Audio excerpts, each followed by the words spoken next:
যে সাম্প্রদায়িক হিংসার ঘটনা ঘটে তাতে আলফেসানি আহমদ পিতা আমির উদ্দিন তিনি পুলিশের গুলিতে খুন হন।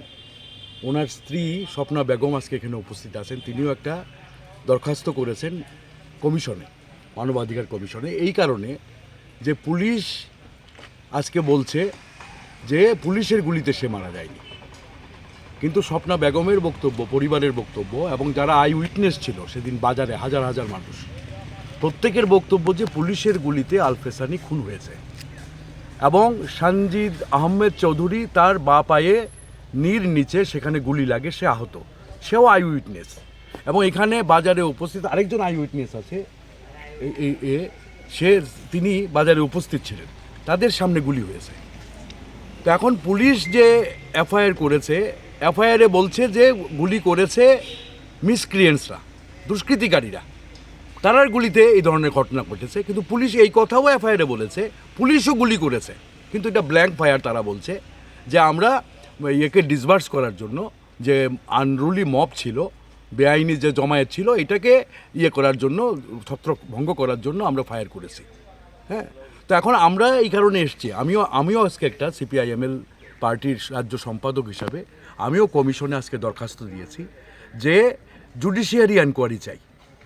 হ্যাঁ, ডিস্ট্রিক্ট জাজকে দিয়ে এটার তদন্ত করতে হবে, কারণ পুলিশ গুলি করেছে, পুলিশই তদন্ত এটা আসবে না এবং পুলিশ এটাকে আড়াল করছে।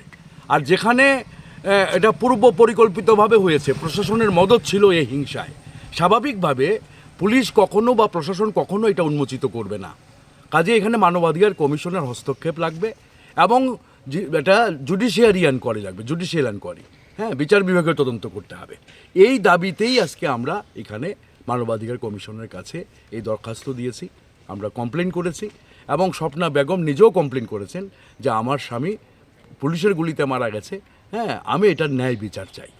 হ্যাঁ, এই দাবিতে আমরা এসেছি। এবং কি বলেছে, এখন এটা রেজিস্টার্ড হয়েছে, আমাদের 2টা কমপ্লেন আজকে রেজিস্টার্ড হয়েছে, এটা নেক্সট ডেট পড়বে এবং হিয়ারিং হবে এবং সমস্ত ডকুমেন্ট এখানে আসবে। তো আমরা সময় চেয়েছি যে আমরা কত দিনের মধ্যে এটা জানতে পারবো। তিনি বলছেন খুব দ্রুতই আমরা এটা জানতে পারবো। হ্যাঁ, খুব দ্রুতই এটার করবেন, উনি শুরু করবেন এবং আজকে এটা উনি রেজিস্টার্ড করে নিয়েছেন সাথে সাথেই। হ্যাঁ, রেজিস্ট্রেশন হয়ে গেছে, আমাদেরকে রিসিভ কপি দিয়ে দিয়েছেন। তো কাজেই এই যে ঘটনা, ত্রিপুরার ইতিহাসে কদমতলার মতো হিংসার ঘটনা আর ঘটেনি, এত বড় হিংসাত্মক ঘটনা। হ্যাঁ, 103টা দোকান পাট সমস্ত পুড়ে ছারখার হয়ে গেছে, আলফেসানির মৃত্যু হয়েছে, ঠিক আছে, এবং সানজিদ আহমেদ চৌধুরী সে আহত হয়েছে। হ্যাঁ, আরও ব্যাপক মানুষ এখানে ক্ষতিগ্রস্ত হয়েছে।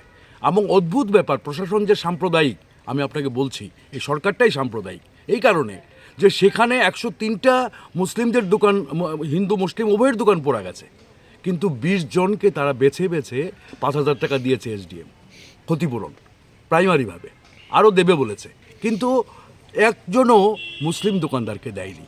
একটা প্রশাসন এটা করতে পারে? সংবিধানের উপরে এই সরকারটা চলছে বলে মনে হয়? আমার তো মনে হয় না সংবিধানের উপরে চলছে।